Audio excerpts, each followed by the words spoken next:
جبریل علیہ السلام سے تو ایک دو دفعہ ملاقات ہوئی بس، لیکن ابلیس سے ملاقاتیں زیادہ ہوئیں۔ اور تمہیں کیا پریشانی ہو؟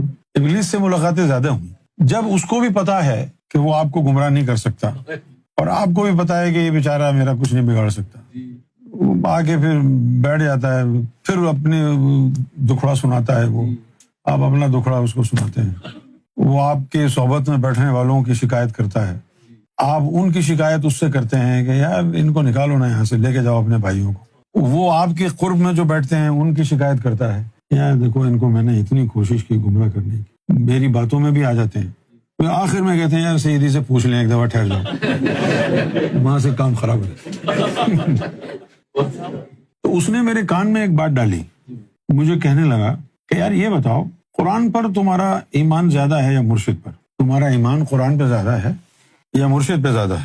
تو میں نے اس کو یہ کہا کہ میں دیکھو قرآن اللہ کا کلام ہے، سچ ہے، لیکن مرشد کی بات مانوں گا، اس میں حکمت ہوگی جو میری سمجھ میں نہیں آئے گی، لیکن مانوں گا میں مرشد کی۔ اس جواب سے وہ مطمئن نہیں ہوا، کہنے لگا یہ اگر تم رکھو گے تو میں تو تم کو گمراہ کر دوں گا اگر تمہارا یہی جواب ہوا، کیونکہ ابھی تو ویسی بات ہو رہی ہے نا کہ کسی خاص لمحے میں اگر میں آیا اور مجھے حکم ہو کہ جا کے تنگ کرو، اب تو تمہاری کمزوری مجھے پتہ چل گئی ہے، تو یہ صحیح نہیں ہے، یہ عقیدہ غلط ہے۔ تو میں نے کہا اچھا بھائی صحیح عقیدہ بتاؤ تم۔ تو اس نے جو صحیح عقیدہ بتایا تو میں واقعی بڑا حیران ہوا، کتنی سچی بات اس نے کہی۔ اس نے کہا دیکھو بیٹے، یہ قرآن 1450 سال پرانا ہے، یہ اللہ کی ساری باتیں 1450 سال پہلے کی کہی ہوئی ہیں، اس کے بعد اللہ نے کیا کہا ہے اس کا تو تمہیں پتہ ہی نہیں ہے۔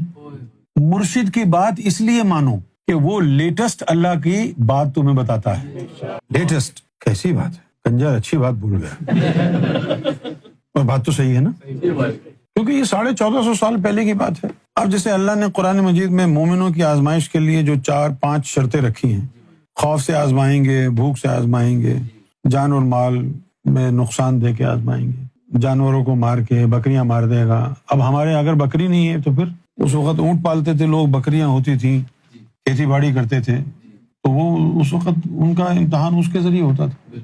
تو اب دور بدل گیا ہے نا، تو اس وقت جو ہے پھر دوسری بات یہ ہے کہ قرآن مجید میں رسول اللہ کا ادب ہے، کیونکہ اس دور میں لوگوں کے سامنے رسول اللہ تھے، اس دور میں مرشد نہیں تھا، لہٰذا قرآن میں مرشد کے ادب کی بات نہیں آئی، وہ مولا علی کی زبان سے نکلنا تھی بعد میں آنے کے بعد، اس لیے مرشد کے آداب ہے نہیں قرآن میں، مرشد کا ادب کیا ہوتا ہے نہیں، لہٰذا اب کیسے پتہ چلے گا؟ مرشد کے پاس تو لیٹسٹ اللہ کا کلام آتا ہے نا، وہ تو آنکھیں بند کر کے پوچھ لیتا ہے کہ یہ بندہ یہ کہہ رہا ہے، اچھا اس کو یہ کہہ دو۔ اس لیے اپنا ایمان جو ہے وہ مرشد پر قائم کرنا تھا۔ مجھے صحیح پتا ہے یہ بات سچ ہے، میں نے تحقیق کی ہے، آپ کو شاید وسوسہ آئے کہ لبے شیطان کی باتوں میں آ گیا یہ، لیکن سچ بتاؤں گا نا میں، یہ بات شیطان سے پتہ چلی، یعنی ابلیس سے۔ ایک مقام آئے گا کہ تمہاری بھی الگ سلیک ہوگی اس سے، جیسے کہ سرکار نے عیسیٰ علیہ السلام کے حوالے سے نہیں لکھا کہ ایک دفعہ عیسیٰ علیہ السلام نے ابلیس سے پوچھا کہ تیرا بہترین دوست کون ہے نا، دین الہی میں لکھا ہے نا، تیرا بہترین دوست کون ہے؟ تو اس نے کہا کہ بخیل عابد میرا بہترین دوست ہے۔ وہ کیسے؟ کہ اس کی جو کنجوسی ہے وہ اس کی عبادت کو جلا دیتی۔ اور تیرا سب سے بڑا دشمن کون ہے؟ گناہگار سخی۔ تو وہ کیسے؟ کہ اس کی سخاوت اس کے گناہوں کو جلا دیتی ہے۔